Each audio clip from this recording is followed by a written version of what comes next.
నమస్కారం. 2 రోజుల క్రితము రాష్ట్ర మంత్రివర్యులు అలాగే కరీంనగర్ పార్లమెంట్ పార్టీ ఇన్ఛార్జ్ గౌరవనీయులు మాజీ ఎంపీగా ఉన్నటువంటి పొన్నం ప్రభాకర్ గారు కరీంనగర్ పార్లమెంట్ పరిధిలో ఈ బీజేపీ ప్రభుత్వ వైఫల్యాల మీద అలాగే మోడీ కేసీఆర్ మళ్ళా బండి సంజయ్ వైఫల్యాల మీద నిరసనగా ఒక దీక్షను చేపట్టడం జరిగింది. అది డీసీసీ కార్యాలయం ప్రాంగణంలో చేపట్టారు. ఆ కార్యక్రమానికి పార్లమెంట్ పరిధిలోని చాలామంది కార్యకర్తలు ముఖ్యమైన నాయకులు రావడం జరిగింది. ఎమ్మెల్యేలు అలాగే పార్టీ యొక్క ఇన్ఛార్జీలు కూడా రావడం జరిగింది. చాలా సంతోషం ఏంటంటే చాలా ఉత్సాహంగా పాల్గొన్నారు. మోడీ మీద ఉన్నటువంటి వ్యతిరేకతని అక్కడ మనం నిరసన దీక్షలో చూపించడం జరిగింది. అయితే కార్యక్రమానికి తొందరగా వచ్చినటువంటి నాయకులు కొంతమంది మనకి మాజీ ఎమ్మెల్యేలు కూడా వచ్చారు, అలాగే ఎమ్మెల్యేలు కూడా వచ్చారు, చాలామంది నాయకులు వచ్చారు. వాళ్ళందరూ కూడా వేదిక మీద వాళ్ళకి స్థానం లభించింది, వాళ్ళు కూర్చోవడం జరిగింది. తర్వాత ఆలస్యంగా వచ్చినటువంటి కొంతమంది నేతలు, పార్టీలో బాధ్యతగా వ్యవహరించాల్సినటువంటి నేతలు కొంతమంది అక్కడ రావడం జరిగింది. కానీ ఆ వేదిక మీద స్థానం లేకపోవడంతో చాలామంది, నేను కూడా చాలామంది స్థానం లేక అక్కడెక్కడ నిలబడ్డాం. కొంతమంది నాయకులు వేదిక ముందు కూర్చోవడం జరిగింది. కానీ ఈ అంశాన్ని ఎవరైతే పార్టీలో ఇప్పుడు పార్టీ బలోపేతమవుతున్నటువంటి సమయంలో, కరీంనగర్ పార్లమెంటు ఎన్నికలు సమీపిస్తున్నటువంటి సమయంలో కరీంనగర్లో మళ్ళీ పార్టీలో అంతర్గత విభేదాలు సృష్టించే ప్రయత్నం చేస్తూ ఉన్నారు.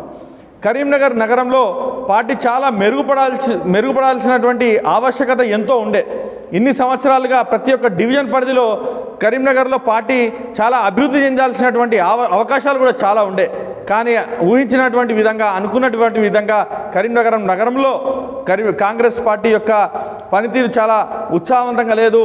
అలాగే చాలామందికి తెలుసు, మనకి రీసెంట్గా జరిగినటువంటి ఎన్నికల్లో కూడా చాలా డివిజన్స్లలో మన పార్టీకి, కాంగ్రెస్ పార్టీకి చాలా వరకు కూడా ఓట్లు తక్కువ రావడం అనేది జరిగిందని.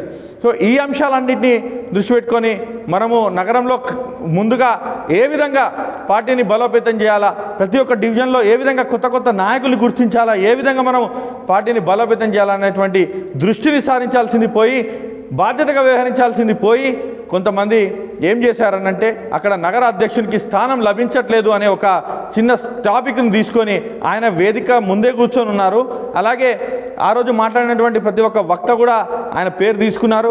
ముఖ్య నాయకులు కూడా మనకు మంత్రి గారు పొన్నం ప్రభాకర్ గారు, జిల్లా అధ్యక్షులు కవ్వంపల్లి సత్యనారాయణ గారు, వారి ఇద్దరు కూడా ఈ జిల్లాలో ఈ పార్లమెంట్ పరిధిలో మనకు ఎలాంటి కార్యక్రమాలు చేసుకోవాలనుకున్న వాళ్ళకి పూర్తి స్వేచ్ఛ అనేది అధికారాలు అనేవి ఉంటాయి.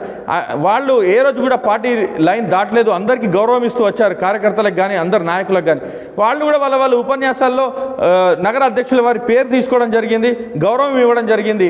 ఎక్కడ కూడా అక్కడ అవమానం జరిగినటువంటి సంఘటనలు లేవు. కానీ ఈ చిన్న కింద అక్కడ ముందర కూర్చున్నారు, స్థానం అక్కడ లభించలేదు అని ఒక్క చిన్న అంశాన్ని తీసుకొని ఎవరైతే కోవట్టులుగా మేము భావిస్తున్నామో ఈరోజు అలాంటి వ్యక్తులు కొంచెం ఆడియోలు తీసుకొని ఏదో పార్టీలో అంతర్గత విభేదాలు సృష్టించే ప్రయత్నం చేయడమే కాకుండా ఈ అంశాన్ని పార్టీ బయటికి తీసుకెళ్లారు.